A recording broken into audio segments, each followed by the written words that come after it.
कारण आया सामने। जी हाँ फ्रेंड, जैसा कि आपको पता ही है 25 जून से सरकार लगातार ये मैसेज निकल करके आ रहा था, विभिन्न मीडिया से आया था, पत्र भी जारी किया गया था। 25 जून से सरकार जो है ई शिक्षा कोष ऐप पर शिक्षकों और छात्रों की हाजिरी बनाएगी। जी हाँ फ्रेंड, 25 जून से ई शिक्षा कोष पर दर्ज होगी हाजिरी, और इस बाबत जो है बिल्कुल मोबाइल ऐप से हाजिरी बनाने की बात कही गई थी। ई शिक्षा कोष ऐप पर लगातार जो है छात्रों की और शिक्षकों के जो है पर्सनल इन्फॉर्मेशन है दर्ज किए जा रहे हैं, और इस बाबत जो है हाजिरी बनाने का जो है प्रोसेस चला था, जिस बात पत्र निकाला गया। लेकिन अब आपको बता दें फ्रेंड कि ई शिक्षा कोष ऐप पर जो है शिक्षकों की हाजिरी दर्ज नहीं होगी। इसका कारण सामने आया, जो पड़ताल की गई है एक ही विद्यालय में जाकर के, इसके पीछे जो वजह निकल करके आ रही है वो आपको बताया जा रहा है फ्रेंड कि क्या कारण है जिस कारण से कि ई शिक्षा कोष ऐप पर शिक्षकों की हाजिरी नहीं बनेगी। एक ही विद्यालय में जाने के बाद जब उस विद्यालय के 4 से 5 शिक्षक जब वहाँ पर रहते हैं तो अलग अलग मोबाइल में अलग अलग लोकेशन शो करता है। किसी में विद्यालय में दिखाया जाता है कि शिक्षक विद्यालय में उपस्थित है, और उसी जगह मौजूद शिक्षक को किसी में 300 मीटर दूर, किसी में 500 मीटर दूर, किसी में 700 मीटर दूर, किसी में 150 मीटर दूर। यानी कहने का मतलब है कि ई शिक्षा कोष की विश्वसनीयता बिल्कुल स्पष्ट नहीं हो पा रही है। एक ही जगह पर जब सभी व्यक्ति मौजूद हैं तो उनको अलग अलग लोकेशन शो करना,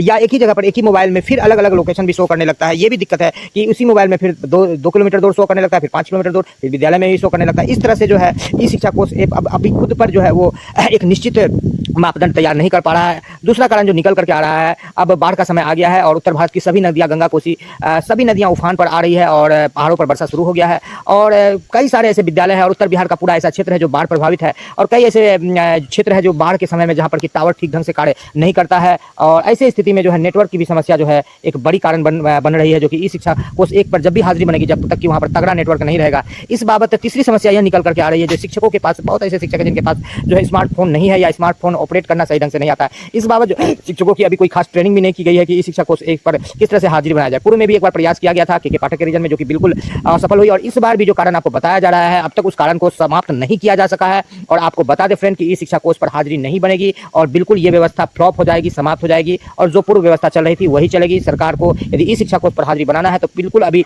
सभी विद्यालय में टैबलेट देने की जैसे सोची है, उससे पूर्व जो है ई शिक्षा कोष ऐप पर सभी शिक्षकों और छात्रों की जो है वो उपस्थिति दर्ज करने के लिए उनको डाटा को अपलोड करना होगा। साथ ही साथ ई शिक्षा कोष जो काम कर रही है, जो लोकेशन वो जो वेरिएट कर रहा है, कभी यहाँ कभी वहाँ, कभी 2 किलोमीटर, इस चीज को का निजात पाना होगा यदि ऐप पर, तब जाकर के। तीसरी बात है जो कि लोडिंग, लगभग अब शिक्षकों की संख्या 6.5 लाख हो गई है, उतना का जो है सही ढंग से लोड ले पाएगा कि नहीं। जैसा कि आपने जनगणना में देखा था कि क्रैश कर गया था साइट, और कई बार आपने देखा है कि साइट क्रैश कर जाते हैं। तो ये सारी बातें निकल करके आ रही है। जो सबसे बड़ा वजह है कि जो है जो लोकेशन को है जो सही नहीं दिखाया जा रहा है इस शिक्षा कोष ऐप पर, जिस कारण से जो है ऑनलाइन हाजिरी बनाने में बिल्कुल दिक्कत है, और ये बिल्कुल 25 तारीख से किसी भी हालत में ये सक्सेसफुल नहीं होने जा रहा है, और ये व्यवस्था बंद होने जा रही है तब तक कि जब तक कि इस पर कोई बड़ा सुधार, सटीक सुधार न किया जाए। जी अपने वीडियो पसंद आ रहा तो लाइक कर दे, चैनल पर नए हैं आप तक खांसी मार घरवैया खाए अब पतिया ले ले बावन जाए, सारा लूटे हैं आप लोग, फंसेगा हेडमास्टर।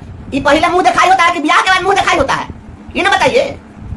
नमस्कार साथियों, अभी लगातार आप सभी का फोन आ रहा है हमारे पास में कि मिस्टर मोगेम्बो का जो तबादला हुआ था, अब फिर से कुछ नई बात आ गई है कि mister Mogambo is returning back. अरे कोई बैक नहीं आने वाला है, चिंता मत कीजिए। हम आप तमाम साथियों को आश्वस्त कर रहे हैं कि वो अब आने होने वाले नहीं है। ये जो पत्र आज निकला है और दिन भर जो घटनाक्रम रहा, जो आज खूब मीडिया ने खूब इसको काफी हाईलाइट किया कि उनका जो नेम प्लेट लगा हुआ था भूमि सुधार राजस्व विभाग में, वो नेम प्लेट हटा दिया गया है, तो अब जो है वो नहीं आएंगे और फिर वो शिक्षा विभाग में ही चले जाएंगे, ऐसा कहीं कुछ नहीं है। या जाहिर सी बात है कि वो चले गए हैं ईएल पर और लंबी छुट्टी पर हैं। तो जब ईएल पर हैं और लंबी छुट्टी है तो इस छुट्टी के बीच में भूमि सुधार राजस्व विभाग का काम तो किसी न किसी को देखना पड़ेगा। वहां का काम आखिर बाधित हो रहा है तो उसको कौन देखेगा? बिना विभागीय प्रधान के रहे हुए विभाग कैसे चलेगा? इसलिए वहां पर दीपक कुमार सिंह जी को अतिरिक्त प्रभार दिया गया है। आप देखेंगे स्थानांतरण शब्द नहीं लिखा है, दीपक कुमार सिंह जी को अतिरिक्त प्रभार दिया गया है, और वह उनके छुट्टी से लौटने तक या अगले आदेश तक के लिए प्रभावित किया गया है। तो यह इनकी प्रतिनियुक्ति है, इनका स्थानांतरण नहीं है। इसलिए एकदम क्लियर कर जान लीजिए कि हमारे विभाग के जो अपर मुख्य सचिव हैं वह विधिवत रूप से हमारे यहाँ पदस्थापित कर दिए गए हैं, आदरणीय श्री एस सिद्धार्थ साहब। और एस सिद्धार्थ साहब ही हमारे अपर मुख्य सचिव हैं, और अब मिस्टर मोगेम्बो इस विभाग में नहीं आएंगे। आप लोग क्यों घबराते हैं? उनके नाम से ही क्यों घबराते हैं? हम लोग को ऐसा करना चाहिए कि हम लोगों के नाम से वो घबराएं। हम उनके नाम से क्यों घबराएंगे? साल भर तुम लोग झेले उनको, और उनको झेले हैं तो वो भी अब हमको झेले ना। अब उसके बाद उनकी बारी है झेलने की ना। हम लगातार उनके जो काम है वो भी बता रहे हैं, और जो कारनामे हैं वो भी बता रहे हैं। मिस्टर मोगेम्बो ने काम कम किए, कारनामे ज्यादा किए हैं, और इनके कारनामों की पोल खुलकर रहेगी। हमारे साथ बहुत सारे लोग जब आते हैं, मिलते हैं, तो कहते हैं कि आईएएस लॉबी है, कुछ नहीं होगा। नहीं होगा या पहले ही आप क्यों सोच लिए कि नहीं होगा? आप लड़े कब कि कुछ नहीं होगा?